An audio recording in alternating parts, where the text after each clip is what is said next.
Bienvenue à la grande édition de Rwanda TV. Je suis David Carmel Ingabire. C'est une joie de vous retrouver. Le Rwanda et la France se félicitent des bonnes relations entre les deux pays qui résultent de la détermination des présidents Paul Kagame et Emmanuel Macron. C'est ce qu'ont laissé entendre le ministre rwandais des Affaires étrangères et l'ambassadeur de France au Rwanda. C'était à l'occasion de la fête nationale française qui a été célébrée hier soir à Kigali. Le point avec Jean Damascène Manichine.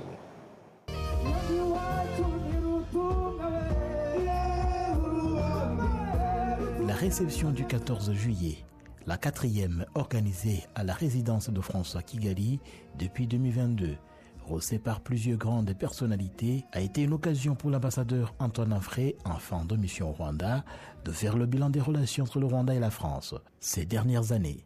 L'ambassadeur Amfré a indiqué que l'histoire de la relation franco-rwandaise depuis 2021 est celle d'une métamorphose qui connaît une puissante accélération en 2021 avec la sortie du rapport du clerc et la visite historique du président Emmanuel Macron au Rwanda, suivie de plusieurs autres réalisations de développement de grande envergure.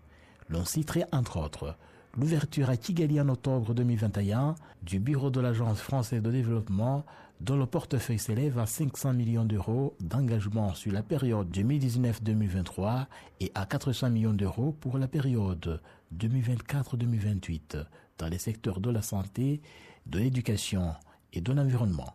Dans l'éducation en particulier, la filière de mécatronique a été ouverte à l'IPRC Tumba au nord du Rwanda, une réalisation rendue possible grâce à l'Agence française de développement. Plus de 4000 étudiants par an bénéficieront d'une formation renforcée à mécatronique. Et dans 4 autres établissements, l'objectif étant de rehausser directement l'employabilité dans les secteurs industriels automatisés. L'ambassadeur Antoine Amfré a souligné aussi l'IRCAD d'Africa, Institut rwandaise de formation à la chirurgie mini-invasive, au rayonnement continental, dont l'inspirateur est un Français, le professeur Jacques Madesco. Revenons sur l'histoire. Le diplomate français a rappelé que la France n'est pas responsable des morts et des massacres des années 59, 62, 63 et 73, mais qu'elle a fermé les yeux sur le massacre des Bagoué depuis 91, puis sur les assassinats de masse dans l'Obugesera mars 92. Les massacres qui étaient, je cite, des sinistres répétitions générales annonciatrices du million de personnes qui allaient être exterminées en 100 jours à partir du 7 avril 94, fin de citation.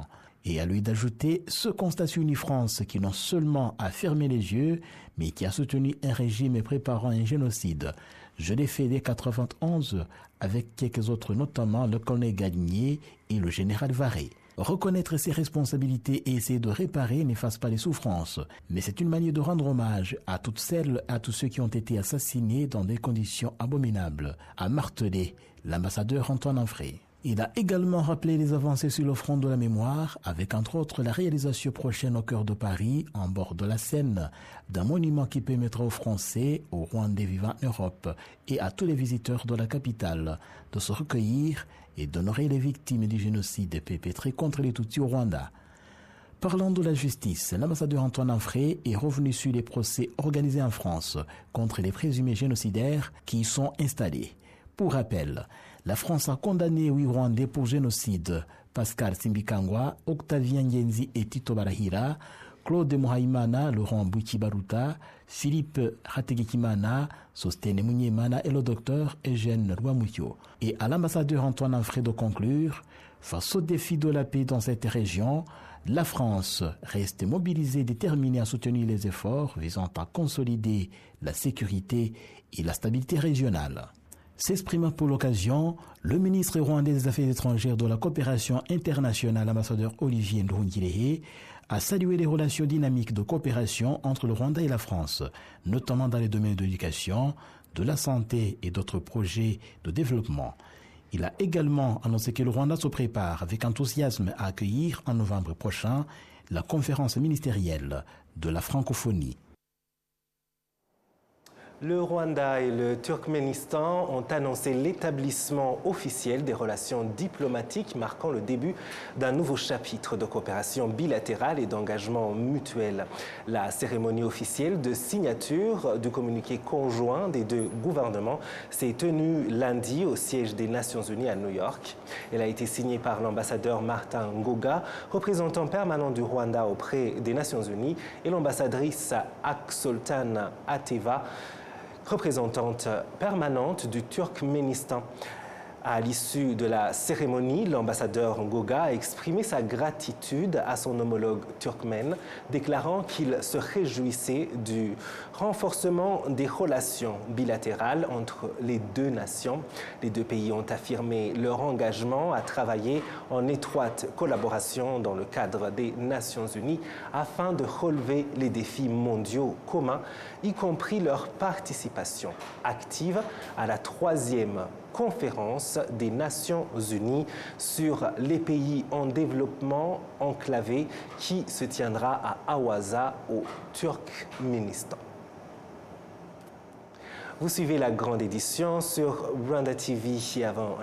Avant d'accueillir l'invité de cette grande édition, parlons de cette conférence internationale sur le VIH-Sida qui se tient ici à Kigali et dont les experts présents à cette conférence ont souligné la nécessité pour les gouvernements et les organisations de la société civile de travailler ensemble pour renforcer leurs capacités financières, alors que le soutien international à la lutte contre l'épidémie a diminué. Les jeunes sont les groupes les plus exposés à l'épidémie mondiale du sida, car beaucoup d'entre eux ne se font pas dépister et ne bénéficient donc pas d'un traitement à temps. Au Rwanda, environ 230 000 personnes vivent avec le VIH, avec 3 200 nouvelles infections par an, dont 2 600 décès. Parmi eux, plusieurs n'osent pas se faire dépister. Lors de cette conférence internationale sur le VIH, les représentants du Fonds mondial de lutte contre le sida, le paludisme et la tuberculose mènent une campagne visant à collecter 18 milliards de dollars pour soutenir les programmes de lutte contre ces maladies entre 2027 et 2029.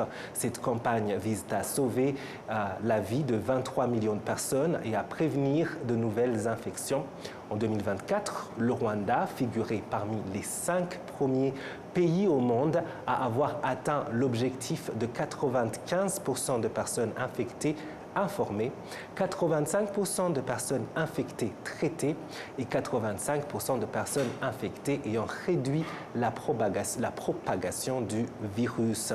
Le ministre de la Santé, le docteur Sabin Nsanzimana, a déclaré que la suspension de l'aide étrangère n'avait pas entraver la prestation de ces services au Rwanda grâce aux mesures prises à l'avance par le gouvernement.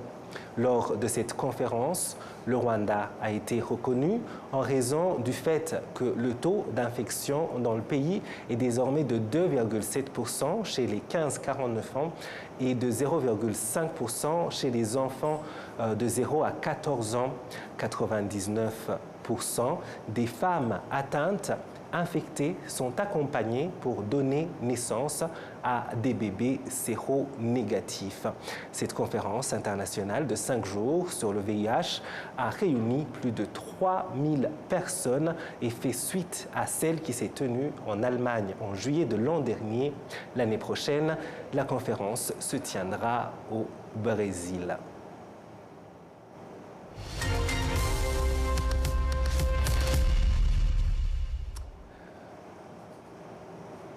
La grande édition continue. Nous accueillons Isabelle Darras, écrivaine, scénariste, journaliste. Son plus récent projet littéraire est le livre « Dans la paume de ta main », être adolescent en France et au Rwanda, paru chez la maison d'édition Izuba, auquel les élèves adolescents rwandais de l'école francophone Saint-Exupéry Kigali et du collège Guillaume Calais ou Cal à Nanteuil, le Haut-Douin, ont contribué. Nous en parlons avec elle maintenant dans la grande édition. Merci beaucoup d'avoir accepté notre invitation, Isabelle. Merci à vous. Bonjour. C'est un très très beau projet. J'aimerais que vous nous en parliez. C'est un livre, oui. Oui, c'est ce livre. Je ne sais pas si on le voit bien. Absolument. Et ce livre, j'aimerais que vous nous en parliez. Qu'est-ce qu'il contient et à qui est-ce qu'il s'adresse? Alors, c'est un projet que j'ai mené, mais c'est pour une fois, je parle d'un livre dont je ne suis pas l'autrice, puisque les auteurs de ce livre, ce sont 44 adolescents français et rwandais qui ont écrit pendant plusieurs mois avec moi des textes sur des thèmes qu'on avait décidés au préalable, les mêmes sujets. Ils ont écrit sur leur vie, être adolescent en France, au Rwanda, leur famille, leur pays, leurs souvenirs aussi, et puis la mémoire. Qu'est-ce que c'est que d'avoir une histoire particulière en France et au Rwanda et peut-être parfois commune. Absolument. Et l'idée de faire collaborer des jeunes Rwandais et des jeunes Français, d'où est-elle venue et comment a-t-elle été accueillie lorsque vous avez commencé à en parler autour de vous et surtout à ces jeunes qui ont participé à leurs enseignants? Alors d'abord, moi je suis autrice de littérature jeunesse d'abord, donc je rencontre toute l'année des tas surtout des jeunes Français dans leurs écoles, puisqu'on m'invite pour parler des livres que j'ai écrits, notamment de 2 romans que j'ai écrits sur le génocide des Tutsis et sur la responsabilité de la France. Donc ça fait un petit moment que je m'intéresse à ces questions, ça fait 30 ans. En 1994, moi j'étais à Goma juste après le génocide, donc c'est une expérience qui m'a marquée et qui fait que je m'intéresse à cette histoire aussi en tant que citoyenne française, parce que c'est un chapitre pour moi de l'histoire de France aussi. Pour vous, c'est l'histoire du Rwanda et c'est ce que nous avons en commun. Et donc l'an dernier, j'étais à Kigali et pour les rencontres, pour les rencontres internationales du livre francophone. Et je me disais, il y a de nouvelles relations entre nos 2 pays. Il y a aussi un passé qui nous a menés vers le pire. Comment on pourrait imaginer un projet, mais vraiment concret, entre des jeunes Français et des jeunes Rwandais, parce que alors il y a les jeunes Rwandais sont peut-être plus curieux du monde parce qu'ils sont ouverts vers ce qui se passe, ils ont de la famille, parfois aux États-Unis, en Europe. Les jeunes Français, ils ont une vision qui est un peu plus étroite, je dirais. Et donc l'idée, c'était d'ouvrir les ouvrir les uns et les autres. J'ai eu pas trop de difficultés à convaincre les 2 enseignantes, Carole Karadja à Kigali et Sarah Pépin en France. Elles ont été convaincues. Il fallait que les élèves adhèrent parce qu'on leur a lancé un grand défi. On leur a dit, on va écrire un livre. Et c'était vraiment un défi. Ils nous ont regardés comme ça. Et ça a commencé juste l'année passée. C'est pas un projet qui vous avez commencé à écrire il y a 5 ans. Non, ça s'est fait très rapidement. Souvent, moi, je rencontre des Rwandais qui me disent, je voudrais écrire un livre. Et là, eux, ils l'ont fait en quelques mois. Alors, on a beaucoup travaillé, il n'est pas sorti comme ça. Mais pour chacun de ces groupes de jeunes, c'est à peu près 25 heures d'écriture. Je ne sais pas si vous vous rendez compte de ce que ça signifie, 25 heures d'écriture pour un adolescent, même pour un adulte, tout court. Même pour un adulte, c'est pas facile à imaginer. Pour un adolescent, c'est vraiment du travail.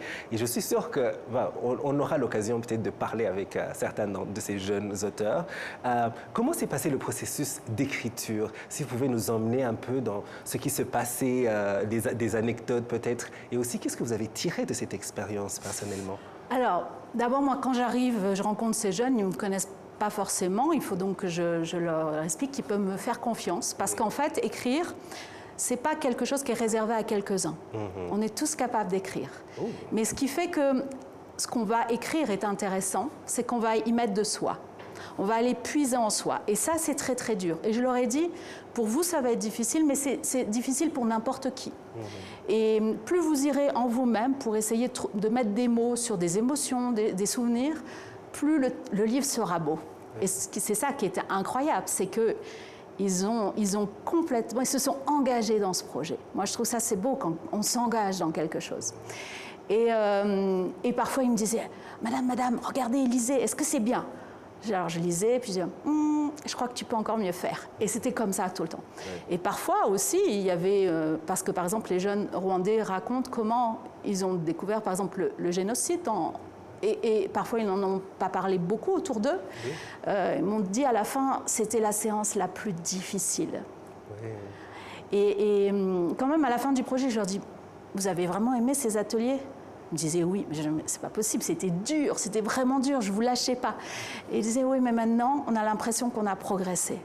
Et ça, c'était beau. Et c'était beau aussi quand ils ont présenté leur livre, notamment ici à Kigali, le 25 juin, parce qu'ils étaient fiers du travail accompli. C'est ce qu'on voulait aussi, c'est qu'il y a un résultat concret qui est la preuve de ce qu'ils ont fait. C'est très vrai, et c'est si important d'avoir quelque chose qui dit « j'ai travaillé dur, et voilà c'est pourquoi j'ai travaillé ». Alors, quelle est l'importance d'un projet qui fait collaborer des jeunes qui sont de ce côté du monde, de ce continent et de l'autre continent, et aussi, disons spécifiquement, rwandais et français? Parce que, comme vous avez dit, on a une histoire qui... va se croiser quelque part, une histoire commune à un moment, et des relations un peu qui ont été compliquées par l'histoire et qui maintenant sont en train de changer. Et pourquoi est-ce que c'est important de faire collaborer des jeunes de ces deux côtés du monde? Par exemple, les jeunes collégiens là, de 15 ans en France, ils entendent parler du génocide des Tutsis, du Rwanda. Oui. Et c'était aussi leur montrer que le Rwanda, ce n'est pas qu'un génocide. C'est un pays avec sa culture, avec des jeunes comme eux, qui vivent peut-être même comme eux. Et parce que, vu de France, c'est très très loin, le Rwanda. Et donc, c'était aussi lutter, c'est vraiment une réponse à l'histoire. C'est-à-dire notre histoire, du point de vue d'une citoyenne française comme moi, c'est beaucoup de domination, beaucoup de mépris, beaucoup d'ignorance. Et moi, j'avais envie que ces jeunes Français soient moins ignorants, qu'on lutte contre le racisme aussi, les idées toutes faites, les préjugés. Mais c'était aussi, du côté rwandais, aussi de leur faire comprendre que peut-être que les images qu'ils avaient de la France, pays... riche, sur un continent qui va plutôt bien, même s'il se plaint tout le temps, que la France est peut-être différente de ce qu'ils pensent. Et c'était important aussi de nouer des relations entre eux. Et c'est pour ça que dans le livre, il y a les textes qu'ils ont écrits, mais il y a aussi les lettres qu'ils se sont écrites. Pour apprendre à mieux se connaître. Donc ça, c'était important. D'accord, donc à augmenter cette connexion humaine sur un niveau, sur un niveau humain à travers les expériences personnelles de chacun. C'est très bien. Et alors, vous écrivez on va un peu ouvrir cette conversation pour la finir. Vous écrivez des ouvrages dédiés à la jeunesse, principalement. Pourquoi est-ce important de s'adresser à la jeunesse, même à travers les livres? Alors, pour moi, d'abord parce que je pense que c'est un moment très particulier, les années d'enfance et d'adolescence, ça nous construit et toute notre vie, on y pense sans arrêt. Je ne sais pas vous, mais on se rappelle de ce que ça a été et puis c'est ça aussi on puise dans cette enfance ou dans cette adolescence des choses qui nous font grandir, progresser. Et moi, je pense qu'en tant qu'adulte, moi, je suis une maman de 4 enfants, mais je pense que les adultes, on a une responsabilité à l'égard des jeunes. Et donc, je trouve que c'est important de leur raconter des histoires parce que les histoires, c'est ce qui permet de comprendre qu'on n'est pas seul. Parfois, on rencontre des difficultés, on croit qu'on est seul au monde. Et on ouvre un livre et on s'aperçoit que non. Et puis, en même temps, à chaque fois qu'on ouvre un livre, en fait, on ouvre son monde intérieur. Et ça, c'est important, d'être ouvert sur ce qui se passe autour de soi, pas recroquevillé sur soi-même. Sur soi-même, c'est très vrai. Le livre, c'est « Dans la paume de ta main », être adolescent en France et au Rwanda. Et donc, comme vous l'avez entendu, c'est des élèves adolescents d'ici au Rwanda et ceux de France qui ont collaboré sur des récits qui ont été recueillis donc, par notre invitée, l'écrivaine Isabelle Darras. C'était un grand plaisir. Merci à vous. J'espère qu'on aura l'occasion d'encore plus discuter de ce livre. Et j'espère qu'il y aura d'autres livres avec d'autres adolescents rwandais qui voudront participer. Absolument. Merci beaucoup. Merci. Oui, et la grande édition continue sur Rwanda TV. À l'hôpital King Faisal, des spécialistes traitent des personnes obèses et les aident à perdre du poids grâce à une méthode appelée ballon gastrique. Plus de précision avec Michel Iladoukounda. Cette méthode consiste à insérer un petit ballon dans la bouche de la personne sans injection. L'intervention dure entre 20 et 30 minutes, comme l'explique le docteur Redé Berame, qui travaille à l'hôpital King Faisal. Un petit tube est inséré dans l'estomac par la bouche à l'aide d'une caméra non invasive. Une fois inséré, il est gonflé d'eau ou d'air pour occuper plus d'espace dans l'estomac. Cela procure une sensation de satiété, ce qui permet de manger moins et de perdre du poids de manière sûre et durable. Il n'y a pas de point de suture et le tube peut être retiré après 6 mois. Le médecin explique que les personnes souhaitant suivre un traitement doivent généralement se rendre au Kenya ou en Turquie. Il explique ensuite qui peut bénéficier de cette méthode de perte de poids. Nous traitons les adultes dont l'indice de masse corporelle est compris entre 27 et 40, en particulier ceux qui ont essayé de perdre du poids par un régime et de l'exercice, mais sans succès. Une fois le ballon posé, le patient doit être suivi par des diététiciens, des coachs sportifs et même des psychologues. Nous sommes spécialisés dans l'accompagnement des patients pour atteindre leur objectif de perte de poids, non seulement grâce au ballon, mais aussi grâce à des changements de comportement. Les experts de santé recommandent aux personnes obèses de perdre du poids car cela augmente le risque de maladies telles que le diabète de type 2, l'hypertension artérielle et la stéatose hépatique qui provoquent un jaunissement de la peau des yeux et des douleurs abdominales. Merci Michel. Le ministère de la Jeunesse et du Développement des Arts exhorte les jeunes à comprendre que le travail est ce qui donne la valeur à une personne et que vivre sans travailler revient à se priver de différentes opportunités que le gouvernement met à leur disposition pour accéder à l'emploi. Cette exhortation a été lancée alors que le Rwanda compte environ 4 millions de jeunes. Nous avons 28,4% des jeunes qui ne sont ni en emploi, ni en études, ni en formation. Et ces jeunes, ils ont perdu l'espoir de continuer de chercher l'emploi, surtout quand ils ont essayé pendant longtemps et qui n'ont pas trouvé d'emploi. Il y a d'autres qui ont fait seulement les écoles secondaires, qui n'ont pas eu la chance d'aller à l'université, mais qui avaient l'idée et qui pensaient qu'ils allaient travailler dans des bureaux et même qui passent toute une année en attendant d'aller à l'université.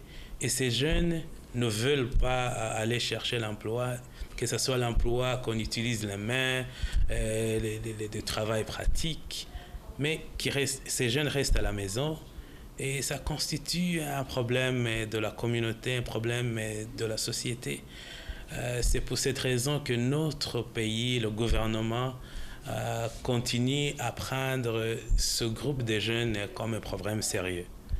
Nous essayons de les accompagner psychologiquement, nous essayons de les appeler pour qu'ils puissent aller sur les centres des jeunes où ils peuvent apprendre quelques leçons en informatique, quelques leçons en artisanat, quelques leçons qui peuvent les aider de trouver un emploi.